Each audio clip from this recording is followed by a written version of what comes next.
The Wonderful Wizard of Oz by L. Frank Baum. Chapter 1. The Cyclone. Dorothy lived in the midst of the great Kansas prairies with Uncle Henry, who was a farmer, and Aunt Em, who was the farmer's wife. Their house was small, for the lumber to build it had to be carried by wagon many miles. There were 4 walls, a floor, and a roof, which made one room, and this room contained a rusty-looking cook stove, a cupboard for the dishes, a table, 3 or 4 chairs, and the beds. Uncle Henry and Aunt Em had a big bed in one corner, and Dorothy a little bed in another corner. There was no garret at all, and no cellar, except a small hole dug in the ground called a cyclone cellar, where the family could go in case one of those great whirlwinds arose, mighty enough to crush any building in its path. It was reached by a trap door in the middle of the floor, from which a ladder led down into the small, dark hole. When Dorothy stood in the doorway and looked around, she could see nothing but the great gray prairie on every side. Not a tree nor a house broke the broad sweep of flat country that reached to the edge of the sky in all directions. The sun had baked the plowed land into a gray mass, with little cracks running through it. Even the grass was not green, for the sun had burned the tops of the long blades until they were the same gray color to be seen everywhere. Once the house had been painted, but the sun blistered the paint and the rains washed it away, and now the house was as dull and gray as everything else. When Aunt Em came there to live, she was a young, pretty wife.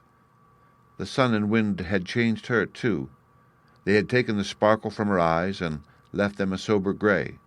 They had taken the red from her cheeks and lips, and they were gray also.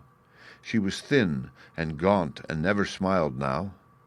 When Dorothy, who was an orphan, first came to her, Aunt Em had been so startled by the child's laughter that she would scream and press her hand upon her heart whenever Dorothy's merry voice reached her ears, and she still looked at the little girl with wonder that she could find anything to laugh at.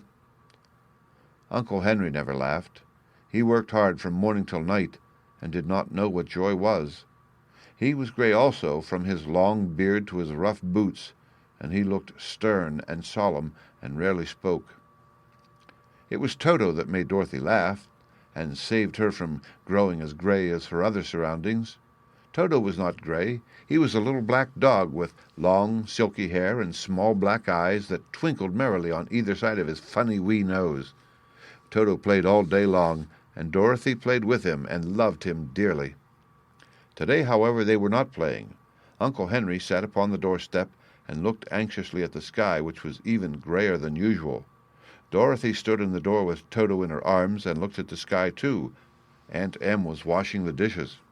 From the far north, they heard a low wail of the wind, and Uncle Henry and Dorothy could see where the long grass bowed in waves before the coming storm. There now came a sharp whistling in the air from the south, and as they turned their eyes that way, they saw ripples in the grass coming from that direction also. Suddenly Uncle Henry stood up. "There's a cyclone comin', Em," he called to his wife. "I'll go look after the stock." Then he ran towards the sheds where the cows and horses were kept. Aunt Em dropped her work and came to the door. One glance told her of the danger close at hand. "Quick, Dorothy!" she screamed. "Run for the cellar!" Toto jumped out of Dorothy's arms and hid under the bed, and the girl started to get him. Aunt Em, badly frightened, threw open the trap-door in the floor and climbed down the ladder into the small dark hole. Dorothy caught Toto at last and started to follow her aunt. When she was halfway across the room, there came a great shriek from the wind, and the house shook so hard that she lost her footing and sat down suddenly upon the floor. Then a strange thing happened. The house whirled around 2 or 3 times and rose slowly through the air. Dorothy felt as if she were going up in a balloon. The north and south winds met where the house stood and made it the exact center of the cyclone. In the middle of a cyclone, the air is generally still, but the great pressure of the wind on every side of the house raised it up higher and higher until it was at the very top of the cyclone, and there it remained and was carried miles and miles away as easily as you could carry a feather. It was very dark, and the wind howled horribly around her, but Dorothy found she was riding quite easily. After the first few whirls around, and one other time when the house tipped badly, she felt as if she were being rocked gently like a baby in a cradle. Toto did not like it. He ran about the room, now here, now there, barking loudly, but Dorothy sat quite still on the floor and waited to see what would happen. Once Toto got too near the open trapdoor and fell in, and at first the little girl thought she had lost him. But soon she saw one of his ears sticking up through the hole, for the strong pressure of the air was keeping him up so that he could not fall.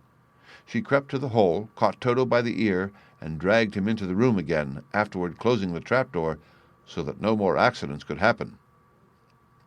Hour after hour passed away, and slowly Dorothy got over her fright.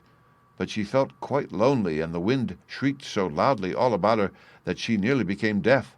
At first she had wondered if she would be dashed to pieces when the house fell again, but as the hours passed and nothing terrible happened, she stopped worrying and resolved to wait calmly and see what the future would bring.